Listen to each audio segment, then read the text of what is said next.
جو جن و انس کا تمام مخلوقات کا رازق و مالک ہے، اور حضور نبی کریم علیہ السلام کی بارگاہ اقدس میں بے پناہ درود و سلام کے نذرانے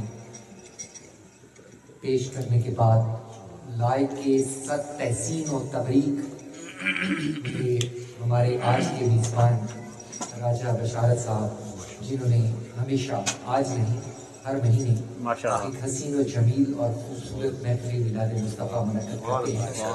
ہم اس کے انعقاد پر انہی کو اور ان کے دیگر کنبے کے قبیلے کے خاندان کے تمام افراد کو دل کی عطا گہرائیوں سے مبارکباد پیش کرتے ہیں۔ بہت سے لوگ ایسے ہوتے ہیں زندگیوں میں جن کی پہچان ان کا شعبہ حیات بن کر رہ جاتی ہے۔ اگر کوئی زمیندار ہے، وہ زمین سے محبت کرتا ہے، زمینداری اچھی کرتا ہے، تو جب اس کا نام لیا جائے گا تو اس کی شناخت بن جاتی ہے کئی مرتبہ کہ فلاں شخص جو ہے وہ بہت اچھی زمین کاشت کرتا ہے اور اس کی فصل سال کی بہت اچھی ہوتی ہے، وہ محنت بڑی کرتا ہے، یہ اس کی شناخت بن جاتی ہے۔ پھر کوئی ڈاکٹر ایسا ہوتا ہے کہ اس کے ایسا بستے شفا ہوتا ہے، مریضوں کی تعداد اتنی زیادہ ہوتی ہے کہ اس کی ڈاکٹر کی یہ پہچان بن جاتی ہے کہ اس کو اللہ کریم نے بہت اس کے ہاتھ میں شفا عطا فرمائی ہے۔ کئی مرتبہ انسان جیسا بھی ہو وکالت اتنی اچھی کرتا ہے کہ اس کی وکالت جو ہے وہ اس کے لیے ترہ امتیاز بن جاتی ہے۔ مگر میں جب کا آیا سن بھی رہا، دیکھ بھی رہا ماحول کو، بڑی باریک بینی کے ساتھ یہاں لوگوں کے مزاج کو بھی دیکھ رہا، لوگوں کی طبیعتیں بھی دیکھ رہا، سیرت اور کردار کو بھی دیکھ رہا، بود و باش کو بھی دیکھ رہا، نشست و برخاست کو بھی دیکھ رہا، ان کا اٹھنا بھی دیکھ رہا، ان کا بیٹھنا بھی دیکھ رہا، لیکن مجھے یہ کہتے ہوئے بڑی دلی خوشی محسوس ہو رہی ہے کہ راجہ بشارت صاحب کی جو پہچان ہے وہ میلاد مصطفیٰ، سبحان اللہ، ان کی جو پہچان ہے، جو میرے کانوں میں جو آوازیں پڑی ان کے حوالے سے، تو وہ یہی تھی کہ جو میلاد مصطفیٰ ہر مہینے اپنے گھر پہ منایا کرتے ہیں۔ حضرت امام جلال الدین سیوطی رحمۃ اللہ تعالیٰ علیہ کا ایک واقعہ، میں اکثر یہ اپنی گفتگو میں کہتا ہوں کہ میں کوئی لگی بندی تقریر نہ یاد کبھی کر کے آتا ہوں، نہ کوئی رٹ کے آتا ہوں، جیسے جیسے مزاج چلے ویسے ویسے بات کہنے اور سننے کا آتا ہوں۔ حضرت جلال الدین سیوطی رحمۃ اللہ تعالیٰ علیہ یہ وہ عظیم الشان ہستی ہیں جن کو نبی کریم علیہ السلام کی ایک مرتبہ نہیں لاتعداد مرتبہ جاگتی دیکھتی آنکھوں سے زیارت ہوئی ہے۔ آپ کہتے ہیں کہ ایک چرواہا تھا، تو وہ زندگی میں شاید اس کے عمل بہت کم تھے، اتنے زیادہ نہ ہوں گے، لیکن جب اس کا وفات ہو گئی، دنیا سے رخصت ہو گیا، تو وہ جب قبر میں گیا تو اس سے سوال ہوئے، پہلا سوال ہوا، پھر دوسرا سوال ہوا، تو خاموش رہا، نہ جواب دے سکا۔ تو نبی کا ہمارا یہ ایمان ہے کہ جب سوال اور جواب ہوتے ہیں، قبر امتی کی ہوتی ہے، نبی کریم علیہ السلام تشریف لے کر آتے ہیں۔ حضور علیہ السلام کے سامنے جب اسے پوچھا گیا اب چرواہا کرتا کیا تھا، نماز کم ہوگی، روزہ کم ہوگا، نیک عمل یقین شاید کم ہوگے، تو جب اس سے آخری سوال پوچھا گیا، وہ کیا سوال ہے؟ جب اس سے پوچھا گیا ما کنت تقول فی حق ھذا الرجل محمد، جب نبی کریم علیہ السلام کے بابت پوچھا گیا تو خاموش رہ سکا، جواب نہ دے سکا، لیکن اس کا زندگی کا سب سے اہم عمل کیا تھا کہ جب نبی کریم علیہ السلام کا میلاد ہوتا تھا، پاس پیسے ہوتے تھے نہیں ہوتے تھے، اپنی قوتوں کو مجتمع کر کے چاہے تھوڑا کرتا تھا چاہے زیادہ کرتا تھا، اپنے گھر میں میلاد جو ہے اس کا ناغہ نہیں کیا کرتا تھا۔ تو جب اس سے سوال و جواب ہوئے، جب اس سوالوں میں تھوڑا کمزور ہو گیا، جواب نہ دے سکا، جب کچھ دیر گزر گئی، نبی کریم علیہ السلام جب سامنے آئے تو انہوں نے کہا گھبراتا کیوں ہے؟ اے فرشتے تجھے جلدی کیا ہے سوال و جواب کرنے کا؟ کہ یا رسول اللہ جواب نہیں دے پا رہا اور آپ کو بھی نہیں پہچان پا رہا، اب بتائیں اب اس کا کیا کیا جائے؟ حضور نے کہا یہ ہزار مجھے نہ پہچانے لیکن میں اسے کیسے بھول سکتا ہوں؟ یہ اپنے گھر میں ہر مہینے میلاد کیا کرتا تھا، مجھے یاد کیا کرتا تھا، میرے ذکر کی محفل سے سینوں کو منور کیا کرتا تھا، یہ بھول جائے تو بھول جائے، میں کیسے بھول سکتا ہوں اسے؟ اور وہ نقیبی صاحب قبلہ فرمایا آج لے ان کی پناہ، آج مدد مانگ ان سے، کل نہ مانیں گے قیامت کو اگر مان گیا۔ دوستو زندگی میں بہت سی ایسی چیزیں جو انسان نہیں مانتا، دنیا میں ایسے لوگ بھی ہیں نا، آپ صاحب شعور بیٹھے ہیں، بیدار مغز لوگ بیٹھے ہیں، دنیا میں ایسے لوگ بھی ہیں جو اللہ کو ایک نہیں مانتے، دنیا میں ایسے لوگ بھی ہیں جو اللہ کو دو قوتیں مانتے ہیں، پھر دنیا میں ایسے لوگ بھی ہیں جو نبوت اور رسالت کا انکار کر دیتے ہیں، لیکن ایک چیز ایسی ہے جس کو ہر شخص مانتا ہے، اور وہ کیا ہے؟ موت۔ ہر شخص مانتا ہے اس کو، چاہے خوشی سے جائے، چاہے رو کے جائے، چاہے ہنس کے جائے، چاہے جانا چاہے یا نہ جانا چاہے، اس کا انکار نہیں کر سکتا۔ لیکن نبی کریم موت ہوتی کیا ہے؟ لیکن نبی کریم علیہ السلام نے فرمایا الموت تحفۃ المومن۔ میں اکثر سوچتا ہوں کہ تحفہ دوست کو اس لیے دیتا ہے کہ دوست راضی ہو جائے، دوست خوش ہو جائے، بھائی کو دیتا ہے کہ اس کی رضا حاصل ہو جائے۔ مگر کملی والے مصطفیٰ کی زبان اطہر سے نکلا ہے کہ موت ایک تحفہ ہے، تو تحفہ کیسا ہے؟ تو موت تو جدائیاں ڈال دیتی ہے، لیکن رسول اللہ کی زبان سے نکلا ہوا جملہ غلط نہیں ہو سکتا۔ موت دنیا کے رشتے یقیناً چھڑوا دیتی ہے، لیکن عاشقوں کو قبر میں کملی والے آقا سے ملا دیتی ہے۔ ہم کیا کرتے ہیں؟ جب انسان فوت ہو جاتا ہے، روح کفن سے انسری سے نکل جاتی ہے، تو انہی کپڑوں میں جا کے قبر میں رکھتے ہیں؟ نہیں، ہم کیا کرتے ہیں؟ ہم سب سے پہلے غسل کرواتے ہیں، غسل کروانے کے بعد پھر کیا کرتے ہیں؟ پھر اس کو نیا لباس زیب تن کرواتے ہیں، اور لباس بھی کس رنگ کا؟ وہ رنگ جو نبی کریم علیہ السلام نے پسند فرمایا ہے، وہ لباس بناتے ہیں۔ پھر کیا کرتے ہیں؟ اس کے بعد اسی پر اکتفا نہیں کر لیتے، ہم اس کو خوشبو لگاتے ہیں، بنا کے سوار کے۔ کچھ لوگ کہتے ہیں بندہ مر کے مٹی ہو جاتا ہے، بھئی اگر مر کے مٹی ہو جانا ہے تو اس کو بنا کیوں رہی ہو، سوار کیوں رہی ہو؟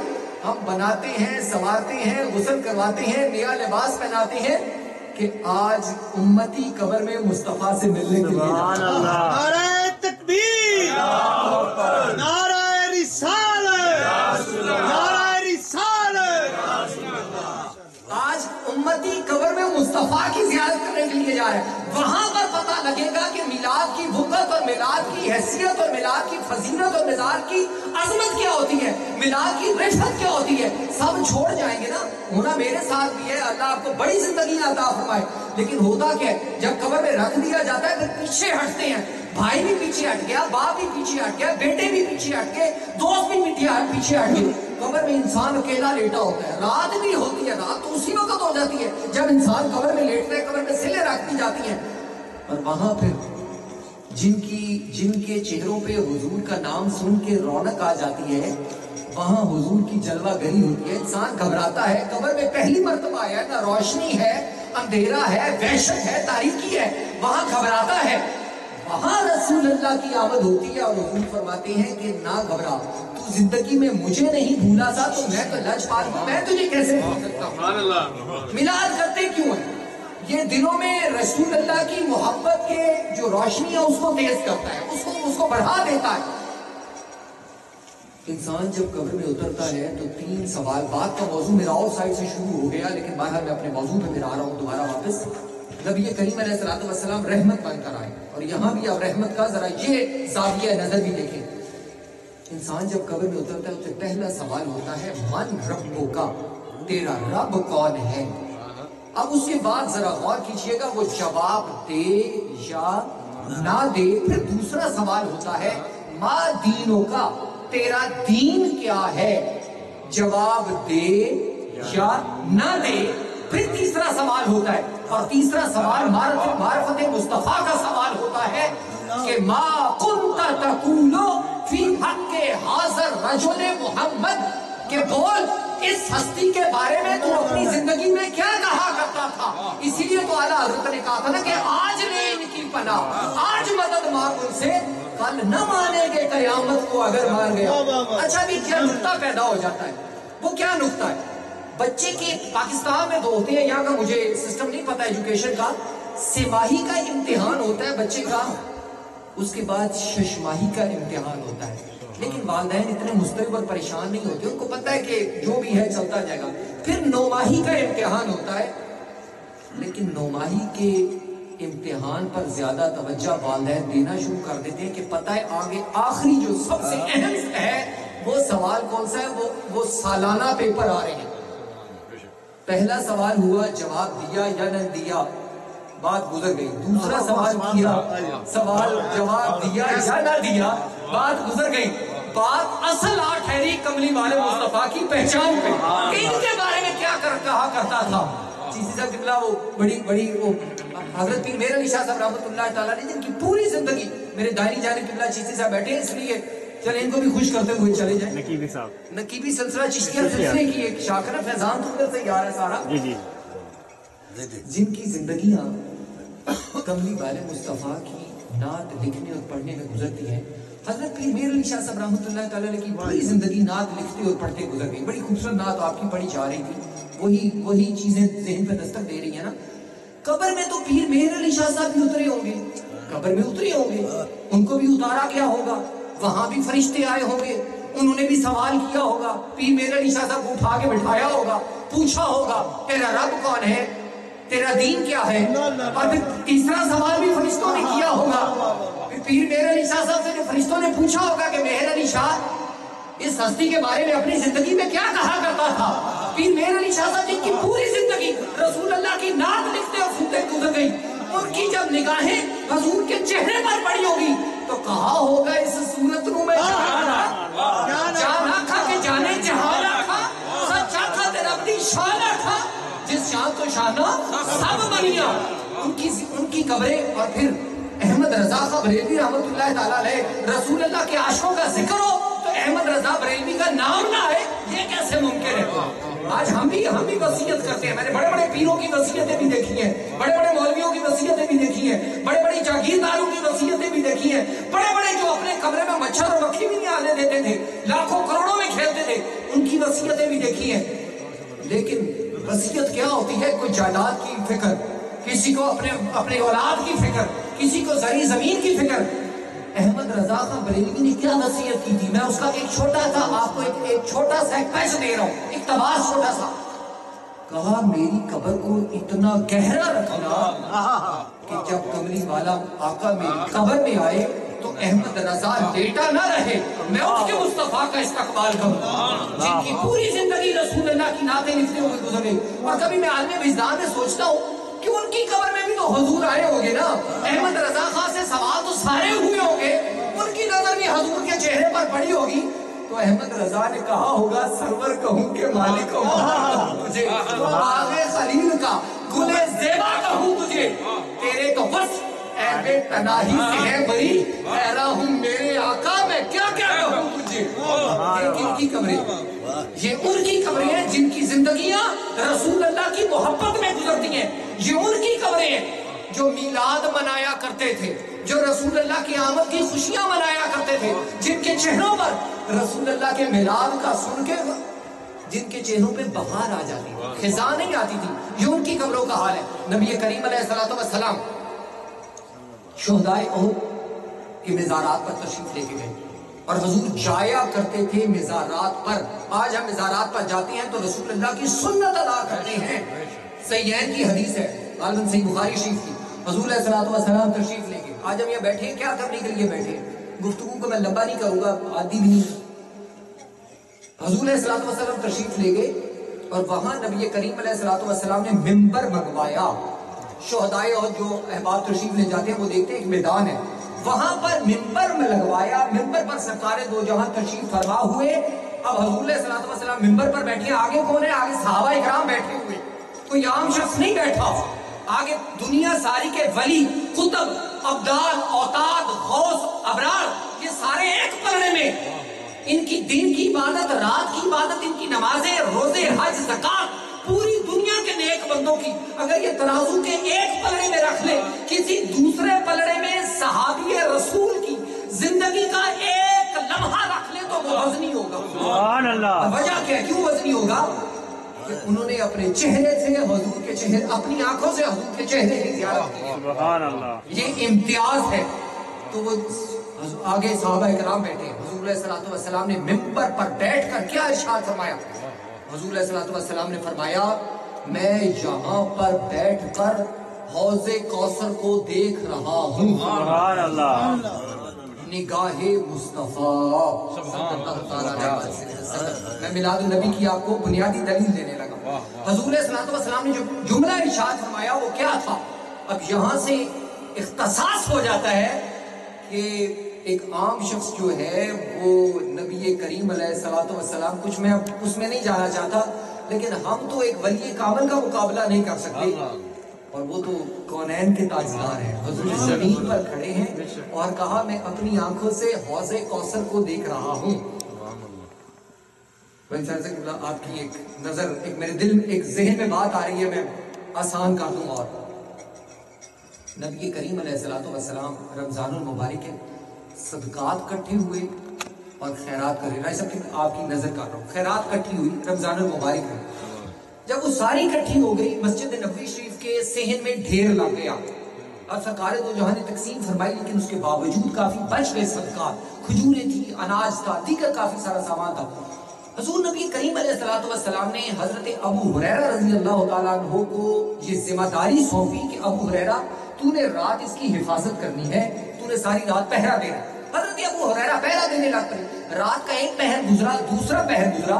جب رات کا تیسرا پہر گزرا تو آپ نے اونگ بھی آ گئی. لیکن کیا دیکھتے ہیں کہ ایک شخص ہے، اس نے چادر بچھائی ہوئی ہے اور وہ جلدی جلدی اناج اس میں ڈال رہا ہے. حضرت ابو ہریرہ اٹھے اور جا کے اس کو بازو سے پکڑ لیا اور کہا کیا کر رہے ہیں؟ اس نے کہا کہ میں محتاج ہوں، غریب ہوں، میرے بچے بھوکے ہیں، میں یہاں سے کچھ اناج لینا چاہتا ہوں. آپ نے کہا میں تجھے اب چھوڑوں گا نہیں، میں تجھے بارگاہ مصطفیٰ میں لے کر جاؤں گا. اس نے منتیں سماجتیں کی. اس نے کہا کہ اچھا آئندہ نہیں میں آؤں گا. آپ نے اسے چھوڑ دیا. جب چھوڑ دیا، صبح کی نماز کے لیے مسجد نبوی میں حضور علیہ الصلوۃ والسلام تشریف لائے. حضور علیہ السلام نے جماعت کروائی. جب جماعت کروا کے فارغ ہوئے، اب نگاہ مصطفیٰ دیکھیے تو حضرت ابو ہریرہ کو بلا لیا. ابو ہریرہ ذرا ادھر آ. حضرت ابو ہریرہ حضور کی بارگاہ میں حاضر ہوئے. کہا ذرا یہ تو بتا، رات والے قیدی کا کیا بنا؟ جو رات کو شخص آیا تھا اس کا کیا بنا؟ حضرت ابو ہریرہ نے عرض کیا کہ یا رسول اللہ صلی اللہ علیہ وسلم کوئی محتاج تھا، آ کے چلا گیا. بہرحال میں بات کو تھوڑا کم مختصر کر دیتا ہوں. دوسری رات ہوئی، پھر وہی واقعہ ہوا. کوئی شخص ڈال رہے، حضرت ابو ہریرہ نے پھر پکڑ لیا، پھر اس نے منتیں کی، پھر چھوڑ دیا. تیسری رات بھی ایسا ہی ہوا. اب حضرت ابو ہریرہ نے کہا اب میں تجھے نہیں چھوڑوں گا، اب میں تجھے رسول اللہ کی عدالت اور بارگاہ میں لے کر جاؤں گا. تو نے تو وطینہ بنا لیا. اب اس نے کیا کہا؟ اس نے کہا ابو ہریرہ علم مصطفیٰ. حضرت ابو ہریرہ نے کہا کہ اب میں نہیں چھوڑوں گا. اس نے کہا ابو ہریرہ اگر میں تجھے ایک بڑی کام کی چیز بتا دوں تو پھر چھوڑ دے گا مجھے؟ میں بڑی نفع والی چیز تجھے بتا دیتا ہوں. کہا بتا کیا؟ کون سی ایسی نفع والی چیز بتا دا؟ اس نے کہا جب رات کو سویا کر تو آیت الکرسی پڑھ لیا کر. آپ جانتے ہیں کیا ہوگا؟ کہا کیا ہوگا؟ کہا پھر کوئی عام شخص تیری حفاظت نہیں کرے گا، پھر تو اللہ کی حفاظت میں چلا جائے گا. جو بندہ اللہ کی حفاظت میں چلا جاتا ہے، نہ جادو اثر کرتا ہے، نہ ٹونا اثر کرتا ہے، نہ نظریں بد اثر کرتی ہے. جو اللہ کی پناہ میں چلا جائے. حضرت ابو ہریرہ صبح بارگاہ رسالت میں آئے. اب حضور تو نہیں دیکھ رہے اس طرح سے، لیکن نگاہ مصطفیٰ کام کر رہی ہے. جب نماز ادا کی، حضرت حضور علیہ السلام نے طلب فرما لیا ابو ہریرہ ذرا ادھر آ. کہا سنا رات والے قیدی کا کیا بنا؟ کہا یا رسول اللہ صلی اللہ علیہ وسلم اس نے یہ کہا، سارا واقعہ عرض کر دیا. تو حضور نے کیا عرض فرمایا؟ کہا ابو ہریرہ جانتے وہ کون تھا؟ کہا یا رسول اللہ میں تو نہیں جانتا ایک عام شخص تھا. وہ کون تھا؟ کہا وہ ابلیس تھا. ہے تو برا تھا لیکن بات تجھے صحیح بتا گیا، بات تجھے اچھی بتا گیا. نگاہ مصطفیٰ. اب نگاہ مصطفیٰ کے کچھ لوگ اعتراض کرتے ہیں، اعتراضات کا جواب اس طرح سے تنقید کر کے کبھی زندگی میں نہیں دیا. ہم محبت کرنے والے لوگ ہیں، محبتوں کے پیغام کو عام کرنے والے لوگ ہیں، نہ تنقید کرنے والے، نہ انگلی اٹھانے والے. میں مناسب ہی نہیں سمجھتا. اب ایک اور حدیث دل میں آ رہی ہے، اس میں ہمارا پورا عقیدہ چھپا ہوا ہے اور حکمت بھی ہے اور سبق بھی ہے. نبی کریم علیہ الصلوۃ والسلام 2 قبروں کے قریب سے گزر رہے ہیں. اب کچھ لوگ علم نبوت پہ اعتراض کرتے ہیں. حضور 2 قبروں کے قریب سے گزرے ہیں. میں بھی قبروں کے قریب سے گزرتا ہوں، آپ بھی گزرتے ہیں. نہ آپ کو پتہ ہے کہ اندر کیا ہو رہا ہے، نہ مجھے پتہ ہے اندر کیا ہو رہا ہے. اب نگاہ مصطفیٰ دیکھیے. حضور علیہ الصلوۃ والسلام قبروں کے قریب سے گزرے تو رک گئے، کھڑے ہو گئے. صحابہ نے عرض کیا ہوگا کہ یا رسول اللہ صلی اللہ علیہ وسلم کھڑے کیوں ہو گئے؟ حضور علیہ الصلوۃ والسلام نے فرمایا اس لیے کھڑا ہو گیا کہ ان قبر والوں پر عذاب ہو رہا ہے. اب آپ ذرا میرے ساتھ چلیے گا، ذرا ہوں ہاں کرنی ہے. کہا یا رسول اللہ کیا ہوا؟ کہا ان قبر والوں پر عذاب ہو رہا ہے. کہا یا رسول اللہ صلی اللہ علیہ وسلم کس وجہ سے عذاب ہو رہا ہے؟ حضور علیہ الصلوۃ والسلام نے ان اشخاص کی زندگیوں پر نظر ڈالی، یہ اپنی زندگی میں کیا کیا کرتے تھے. پہلی بات ہے کہ حضور نے جب قبر والوں کو دیکھا، آپ میری گفتگو سن رہے، تھوڑا بولیں جی. آپ میری گفتگو سن رہے ہیں، یہ اب کی بات ہے۔ حضور علیہ الصلوۃ والسلام نے اس وقت کی خبر دی کہ ان کی قبروں پر عذاب ہو رہا ہے۔ یا رسول اللہ کس وجہ سے ہو رہا ہے؟ حضور نے ان کی زندگیوں پر نظر ڈالی، یہ اپنی زندگی میں کیا کیا کرتے تھے۔ غلاموں نے عرض کیا کونین کے تاجدار، اگر آپ ان کی قبروں کے پاس سے گزر گئے عذاب ہوتا رہا، یا رسول اللہ کون مائی کا لال ان کا عذاب ختم کرے گا؟ اگر آپ بھی گزر گئے، رحمت للعالمین بھی گزر گئے، یا رسول اللہ عذاب نہیں ختم ہونے والا۔ کونین کے تاجدار رحمت للعالمین، کیسے عذاب کم ہوگا؟ حضور نے آج ہم قبروں پر پھول ڈالتے ہیں، ذرا یہ بھی دیکھیے حکمت کیا ہوتی ہے۔ حضور علیہ الصلوۃ والسلام نے کھجور کی ٹہنی کو منگوایا، 2 حصوں میں تقسیم کیا، آدھی ایک قبر پر رکھ دی، آدھی دوسری قبر پر رکھ دی، اور کہا جب تک یہ سرسبز اور شاداب رہیں گی ان کا فیض قبر والوں کو پہنچتا رہے گا۔ جو نبی عالم حاضر میں رہ کر، عالم دنیا میں رہ کر، عالم شہادت میں رہ کر دنیا سے جانے والوں کو فیض پہنچا سکتا ہے، وہ گنبد خضرا میں رہ کر ہم غلاموں کی محفل میں بھی نظر کرم ڈال سکتا ہے۔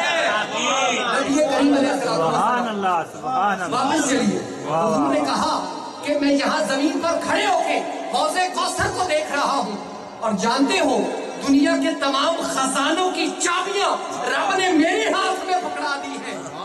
اور حضور علیہ الصلوۃ والسلام نے فرمایا کہ مجھے یہ ڈر نہیں، مجھے یہ خوف نہیں ہے کہ میری امت میرے بعد شرک میں مبتلا ہو جائے گی۔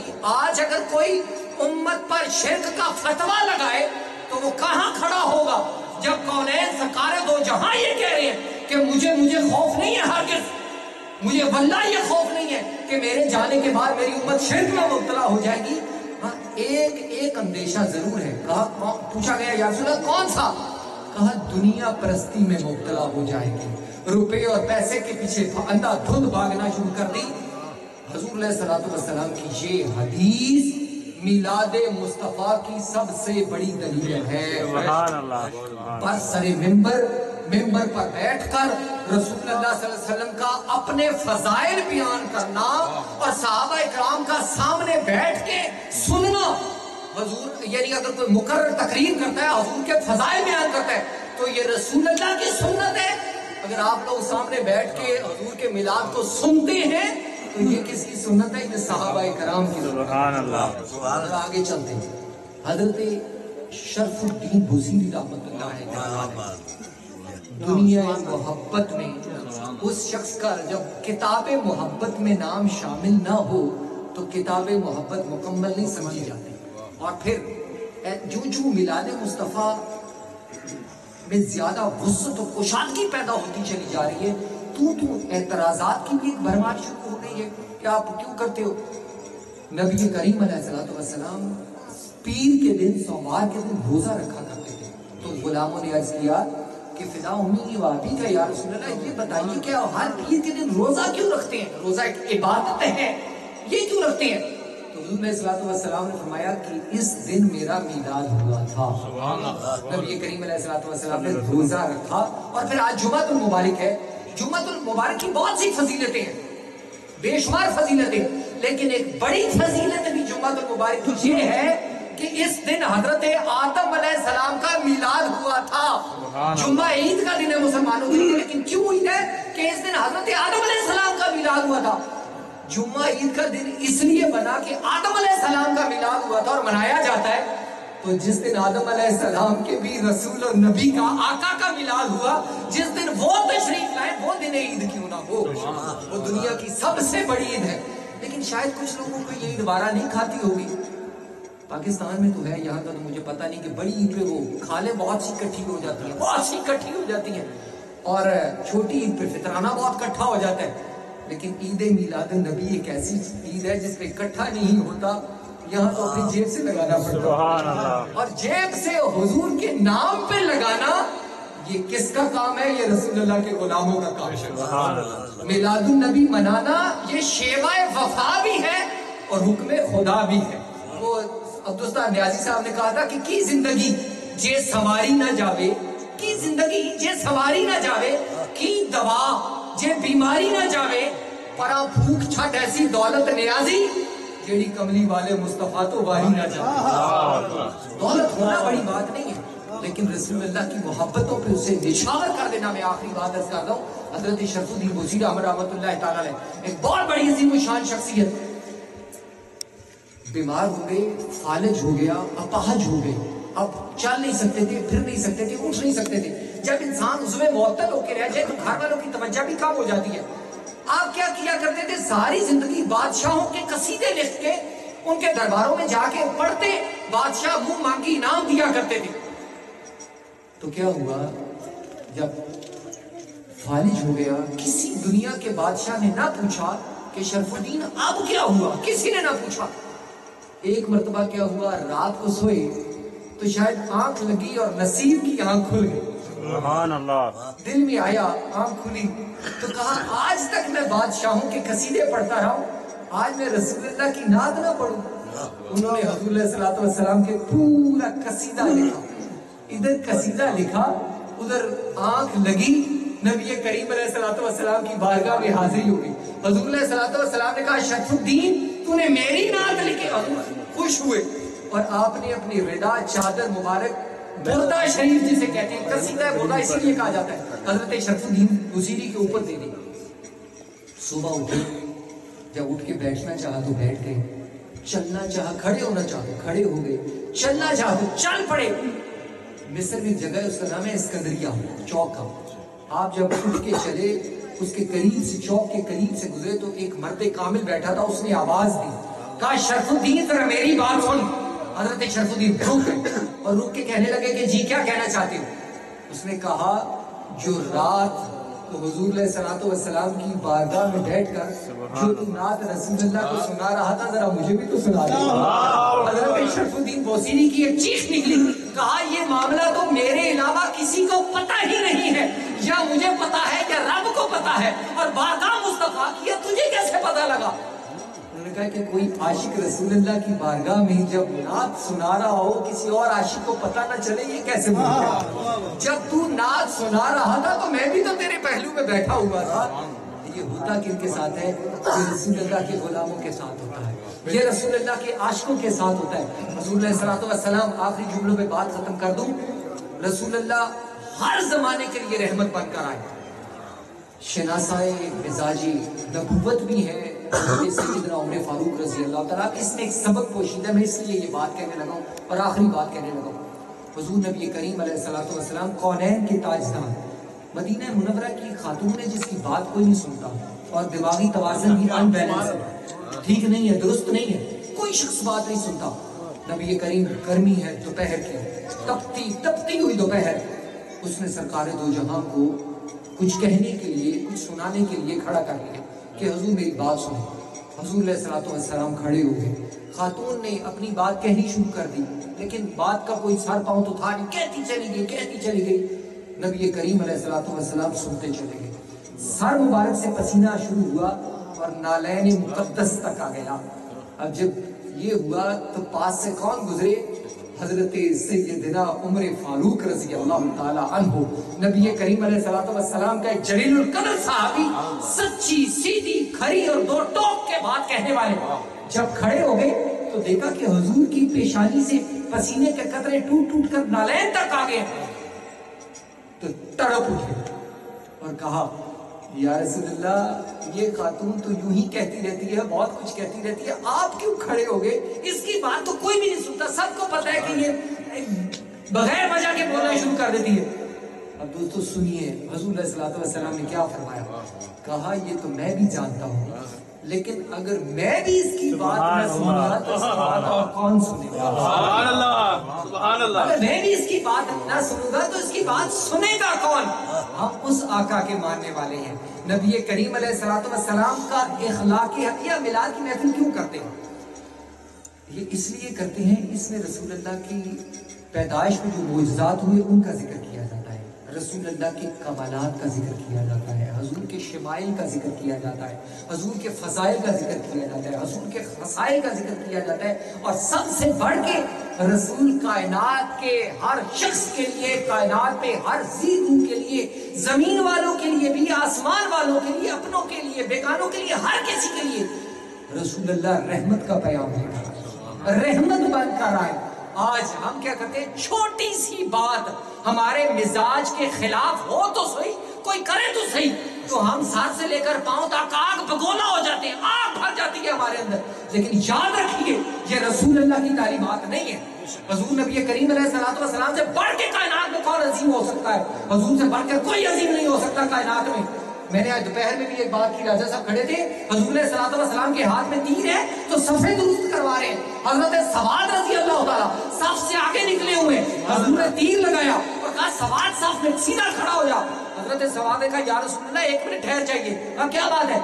کہا یا رسول اللہ صلی اللہ علیہ وسلم مجھے تکلیف ہوئی ہے، مجھے اذیت ہوئی ہے، میرے جسم پہ تیر لگا ہے۔ حضرت سرکار دو عالم نے کہا چاہتا کیا ہے؟ کہا یا رسول اللہ صلی اللہ علیہ وسلم میں قصاص لینا چاہتا ہوں، میں بدلہ لینا چاہتا ہوں آپ سے۔ جب یہ کہا نا میں بدلہ لینا چاہتا ہوں، تو حضرت ابو بکر صدیق کے چہرے کا رنگ سرخ ہو گیا۔ حضرت سیدنا عمر فاروق کا ہاتھ تلوار کے دستے پر مضبوط ہو گیا۔ حضرت عثمان غنی سر سے لے کر پاؤں تک کانپ اٹھے۔ حضرت علی المرتضیٰ شیر خدا داماد مصطفیٰ، آپ کے ایمان کے سمندر میں تلاطم برپا ہو گیا کہ غلام رسول ہو کے حضور کو کہتا ہے کہ یا رسول اللہ میں بدلہ لوں گا۔ سرکار دو جہان کا ایک منٹ مجھے بات تو سننے دو۔ حضور علیہ السلام نے فرمایا سواد کیسے تو اپنا بدلہ لینا چاہتا ہے؟ کہا یا رسول اللہ جب آپ نے تیر مجھے جسم پہ لگایا اس وقت